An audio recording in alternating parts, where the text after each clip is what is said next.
In this video, I'm going to talk about the Slurm. What is the Slurm? Slurm is a simple Linux utility for resources management. It is an open source job scheduler that allocates computer resources on cluster for queried researchers-defined jobs. The official website of the Slurm is at slurm.scanmdb.com. Here, this is the official website. You can find all documentations, and I'm especially pointing out here has tutorial link. So you click this one, you will find a group of video training course.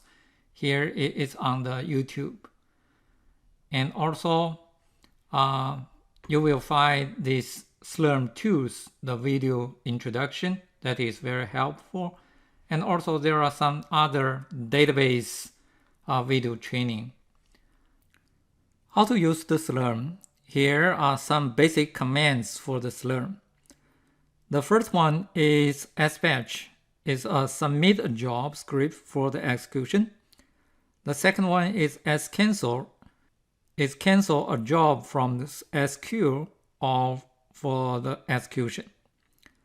Scontrol is display Slurm state by the root. It is administration command. Sinfo is display state of partition and nodes. Also, Slurm has some environment variables.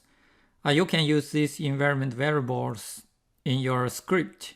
For example, the first one, Slurm job ID, is ID of the job allocation. The job node list is file contains allocated host name. Slurm CPU per tasks, the number of the CPU's request per tasks. Slurm n tasks, the total number of calls for the job. Slurm submit host, from which host you submitted job. Slurm job number nodes, the number of the nodes allocated to job. Slurm CPU on nodes, number of the cores on nodes. Certainly there are some other environment variables you can find from that documentation website. This is the basic environment variables that will help for your writing the script. In the next video, I'm going to show an example Slurm script. Okay, thank you very much. See you next time.